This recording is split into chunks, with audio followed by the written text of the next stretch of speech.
think it could be the Taliban, the Orthodox Jewish Taliban here, that force them to be more modest than they want to be? No, because I think what they wear is fine. You know, I think it's just nice and smart and modest. I have no problem with it. They're not having to, you know, they're not wearing burqas, you know. So it's like, you know, they do look normal. Right. Okay. But so I just think it's shameful that, you know, a guest comes, you know, and maybe doesn't dress, you know, or maybe got like a newcomer and they're just making like the first steps and they're already being looked at and judged, and, you know, these people are looking down at them and judgeful, and shame on them, right? Shame, shame, shame, shame. Looking down at another Jew and judging. You know, I think that's just wrong, and I have no time for it. Who picked this up? Did you pick this up first, or? I did. She did. It was almost immediate when we first got here. It was within the first couple of days, yeah. Yeah. Was it because you guys were making out on the street? Well, that was part of it, you know. Because a lot of Orthodox Jews kind of... They kind of frown on that in front of their kids. Yeah. You know, they had to move a lot of times they had to move, cover the kids' eyes and all yeah, that. So. like were you guys grabbing each other? Well, I was telling her not to, but...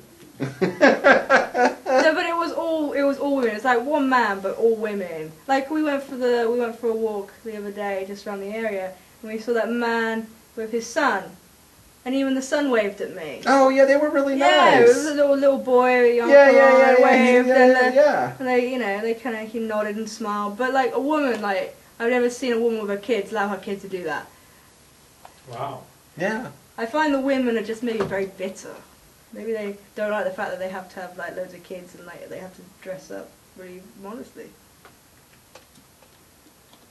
Interesting.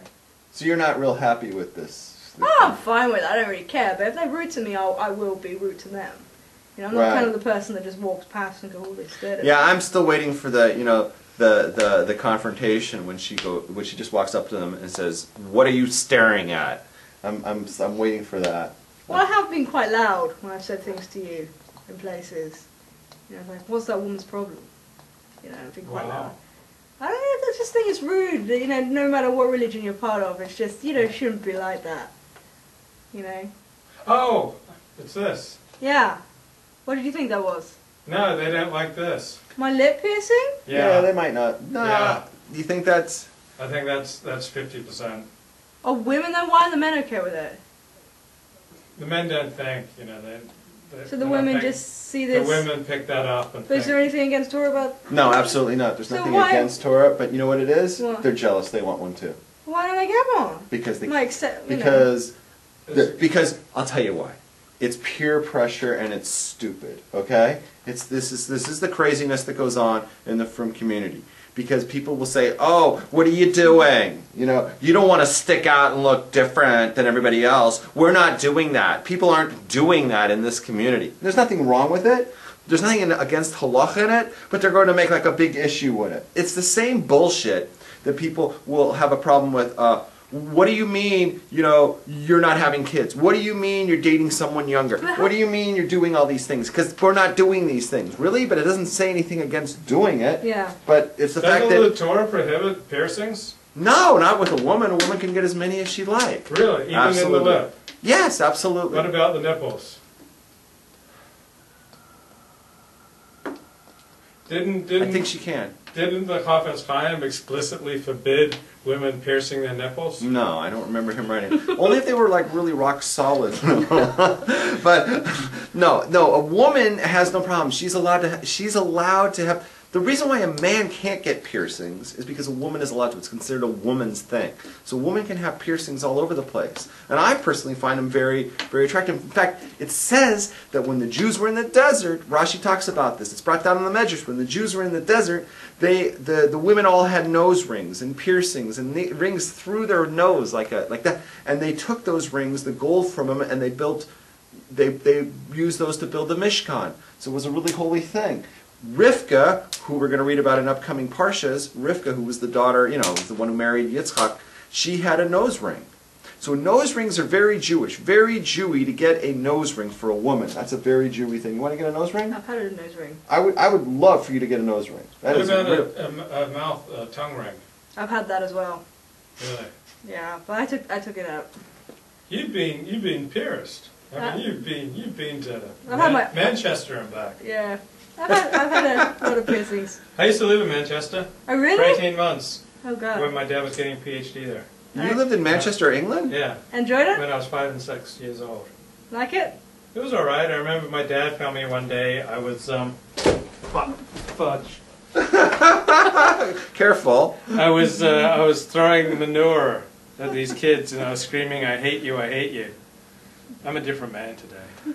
Well, maybe not so much. Okay, so that's what I'm thinking, that they're jealous that they would like that, but like it's the peer pressure. Don't do anything to stick out. Don't be different. Don't use your own head. You know, look down and tell everybody that they can't do these things just because you're so stupid that you don't know what the thing is. But from do you stick out anyway? I mean, this whole neighborhood, like people have to go through it to get to other neighborhoods, right? And like normal people drive through this neighborhood, right? So surely a woman with like a really dark, long pencil skirt and like a really shit wig on her head stands out more than me with just a lip piercing.